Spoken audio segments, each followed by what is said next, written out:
qui est peut-être spécifique à l'adolescence, c'est que lui, il est vraiment inclus dans cette traversée, du moins au moment de ce moment de l'existence, et donc avec très peu de distanciation et de possibilité d'avoir un discours réfléchi sur ce qui lui tombe du dehors. Et ça, c'est peut-être ce qui peut apparaître pour les yeux de l'adulte comme un sentiment d'invincibilité, de toute puissance, de non-respect des contraintes extérieures. Mais la plupart du temps, il faut comprendre cette, cette étrangeté, on va dire, par le fait que l'adolescent est pris par une violence intérieure, d'une certaine façon plus grande que la contrainte extérieure. Et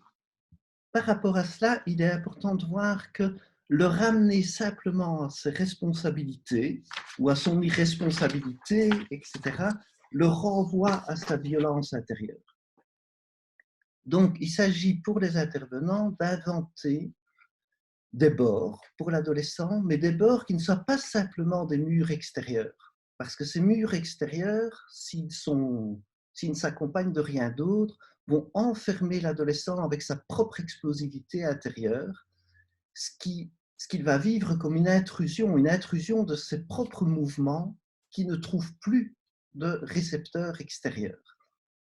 Et c'est ça peut-être qui permettra de comprendre cet effet d'intrusion paradoxale du confinement. Donc il faut à la fois contenir, faire en sorte qu'il puisse respecter ce que tout un chacun doit respecter par rapport à la santé collective,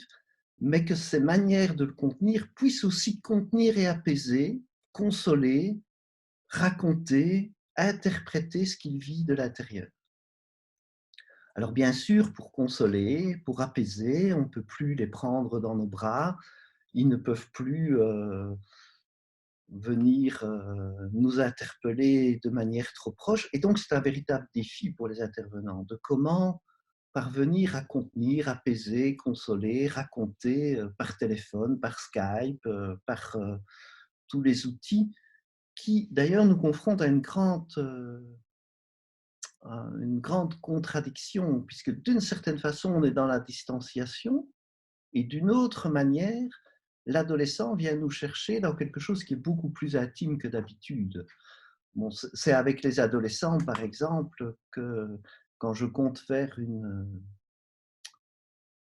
une consultation par téléphone, l'adolescent me dit: «Oui, mais non, est-ce que vous pouvez allumer Skype là parce que ou est-ce que vous pouvez allumer WhatsApp parce que je veux vraiment vous voir, j'ai besoin de vous voir et je ne suis pas toujours dans un endroit où j'aurais envie qu'il me voie». Et donc, les adolescents viennent quand même aussi nous chercher de manière très proche aussi, d'une certaine façon. Alors, heureusement, on va dire, cette adolescence qui est en souffrance, hein, de deux manières. Donc, à la fois, c'est une souffrance de ne pas pouvoir s'actualiser à l'extérieur, mais c'est aussi une souffrance parce que le processus ne peut pas se faire comme d'habitude.